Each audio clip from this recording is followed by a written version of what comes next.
Money FM 89.3, best of weekends. Neil, over the circuit breaker, you and I talked endlessly about which movies we were watching, shows we were watching on all the streaming services, all the regular HBOs and Netflix, etc. And we do know that in recent months, Disney has announced, and now they are rolling out Disney Plus, which is a fantastic library of so many of our favorite movies and our favorite shows. Joining us now to talk about that rollout and what they've got in store is Amit Malhotra, the regional head of Disney Plus for Southeast Asia. Amit, welcome. Good morning, and welcome to Weekend Mornings. Morning. Thanks for having me. Yeah, it's great to have you on with us. And, so many people are excited about Disney Plus starting up. Let's face it, a lot of families are, but not just for families, for adults as well. Tell us about where you're at in the process of rolling it out and how it's going. Well, thanks for having me, guys. I was listening to your previous guest and got me a little bit hungry. So it's nice to move from art and food to Disney. No, we're super excited. As you guys have heard, we're launching on the 23rd of February here in Singapore. We're going to be priced at $11.98 per month. You can buy the annual pack for $119.98. Great deal, little plug. It'll be the second market in Southeast Asia for us to launch the service. But it will be the first market for us to launch with all 6 brand tiles: Disney, Marvel, Pixar, Star Wars, National Geographic, and our very new general entertainment service tile, Star. So Singapore will be the very first market to be able to have the full offering when we launch. Singapore, we've been really lucky and blessed. It's one of the leading markets in Southeast Asia in terms of digital consumption of digital video services. And we've been blessed with our brands being consumed heavily over different platforms for all these years. So we have a great fan base across various brands. And as you mentioned, across all age groups. I understand Neil is a fan of Star Wars. Thank you. Just a bit. Just a bit. Just a bit. And, we have several fans, in the city across most of our brands. So we feel really, really lucky and fortunate to be able to come to Singapore finally. But also coming here with something that's exciting and new and one that's going to be relevant for all audiences. Well, Amit, it was a good sales pitch, but you only had to say 2 words: The Mandalorian. That's all you had to say. I and half of Singapore has waited for The Mandalorian for the best part of a year. Unfortunately, COVID, delayed it, I'm guessing. But now you've got it. And the timing is pretty good, isn't it? Because I was very interested in the Disney business model, shall we say, during COVID, because I know you won't talk about competitors, but other Warner Brothers, other platforms decided some films are going to go straight onto HBO Max. They're going to roll out movies and as cinema and streaming at the same time. And the whole time, Amit, I was thinking, why is Disney being so quiet? Why is Disney being so quiet during the pandemic? And then just a few weeks back, my word, whoever does, and I say this objectively, whoever does your PR over there, I tip my hat, because you did that whole rollout of WandaVision is coming and this is coming and that is coming, just one after the other, after the other, after the other. It was an extraordinary, almost Steve Jobs-like rollout of products. And it's perfect timing for Singapore, because they're going to be the first beneficiaries of all this, as you say, from February onwards. So what is the plan, the structure for Disney Plus in this COVID-19 environment? Yeah, no, thank you. Very happy with sort of our content lineup. We've announced 10 new Marvel series, 10 new Star Wars series, alluded to, 15 Disney live-action animated Pixar series, 15 live-action movies from Disney Pixar. Overall, 100 new titles just this year. And of that, 80% are going to be direct to Disney Plus. But at the same time, we really believe it's about quality and not volume. And that's something that Bob Iger alluded to, our executive chairman, and something that's critical from the way we look at storytelling and creating our brands. So look, I think with regards to the timing, it couldn't be more perfect for us. I think most recently with the announcement of Raya, which will be Raya and the Last Dragon, which is our next theatrical movie. So on the 5th of March, you will have the movie released in cinema as well as on Premier Access on Disney Plus, whereby giving consumers a choice of how they want to consume it and where they want to be able to consume it with their family and friends. We've done that in the past where we had a movie like Soul, which released on Christmas Day on Disney Plus. We've had in the past where we've had Mulan release Premier Access on Disney Plus. But this is for the very first time. And again, we're really looking at what consumers want, how they want to consume it.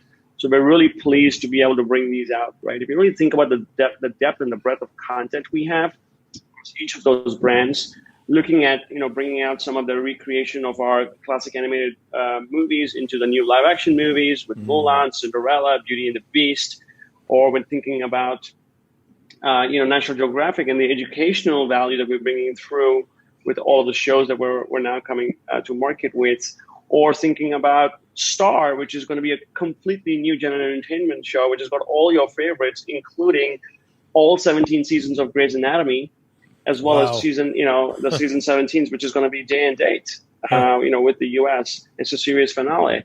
9/11, you're going to have The Simpsons. It's going to be, we have over 15,000 episodes available on the service with over 500 movies. So it is quite diverse. But again, it's very focused with regards to our brand pillars. And like I said, we're really fortunate. We just have this amazing fan base that have been loyal to us. And we really hope to be able to put the power in their hands to be able to really consume that content at their time, where they like it, and at the speed that they like it. And by the way, I loved Mandalorian. Season 2, done. WandaVision, Episode 3 last night, done. Yes, all right. We haven't seen it yet. We haven't seen it yet. Quit you rubbing haven't it in. rolled the platform out yet. Quit rubbing it in. We're speaking with Amit Malhotra, regional leader of Disney Southeast Asia. And Amit, one of the big questions that came all during the pandemic was the impact that the OTT services are having on the cinema industry. And of course, the cinemas couldn't be open anyway, by and large. Now they have reopened somewhat. But when we look at these streaming services, they really have taken the wind out of a lot of the sales of the cinemas around town. When you look at Disney Plus and how it's going to integrate into this new environment of streaming services, trying to work in parallel with launches of rollouts of movies on the big screen, what does that future look like? It certainly is going to be different than just a year ago. Yeah, sure. Look, like I said alluded to earlier, I think, we have to give the consumer the choice. We continue to create iconic movies for the cinematic universe and for the cinema experience. We work really closely with our exhibitors to make sure that experience is one that's meaningful. And a lot of our movies are created for that large screen. We recently announced a couple of movies like Pinocchio, for example, that was previously made for the cinema, which is now going to Disney Plus. But we also have iconic movies that are being produced for the cinema. And I think that experience is there to remain. And as we know, the cinema going experience is also about a social gathering with a friend or a family or a date night, whatever you may have, to be able to experience that. And I don't think that can ever be replaced. I personally will continue to go to the cinema while I watch, streaming services. So I think it really depends on what sort of an atmosphere I want to be able to do. Just because I have a streaming service, the cinema experience doesn't get diluted. Obviously, COVID has been challenging for the industry at large, and that has had a consumer mind shift in terms of whether you would like to go to the cinema or not. I think Singapore has been ahead of the curve in terms of being able to get that experience back to normalcy with all the safe distancing measures we've had. And we're pleased to see some of the results of some of the movies that have been announced recently. As far as we're concerned, we're going to continue to be able to create these cinematic experiences for the cinema. And we're going to watch how that plays out for us. But the next one for us, the next big one for us is Raya the Last Dragon. And that's going to be in the cinema. And it's going to be on Disney Plus Premium Access. Now, you're launching in late February, as you mentioned, in Singapore. I know Disney Plus has already been a big success in the US and the UK, Australia, and elsewhere. But you are launching the service in what is a very, busy playing field, if you like. There are a number of platforms available already. There are a number of streaming services already. I mean, moving forward, how do you navigate your way through what is a very crowded field? Yeah, a good question. Look, I think firstly, the consumer will be spoiled for choice. And I think that's a good thing for all of us as a consumer. We feel very confident that with the strength of our brands and the quality of our content, we're really hoping to be able to appeal to this market in a meaningful way for mass consumption, because we do have something for everybody. And, we have loyal consumers. When you talk about, hey, did you go see a Disney movie? Or when you talk about Disney or any of our characters, it creates an emotion, right, in your mind. And I think that's something that's heartfelt and heartwarming for us. So we feel very confident, in terms of how we're coming to market, our differentiation of our product, the product lineup that we spoke about, that's coming through the pipe. Like we've got WandaVision, which is currently on air and will be available in Singapore. On the 19th of March, we'll be launching Falcon and the Winter Soldier, which is the next Marvel original series. And then, beyond that, we've got Loki coming on. We launched Pixar Popcorn last night as well on the service. So we have a lot of great stuff coming through, in addition to all of our cinematic movies, and a great library for us to be able to enjoy around the couch or in your living room or on your tablet or device. Yeah, Amit, I'm sure everyone appreciates the depth of the Disney catalog that you have. And just over a year ago, we saw all the great animations cells that came to the Art Science Museum here, and we talked about that about a year and a half ago.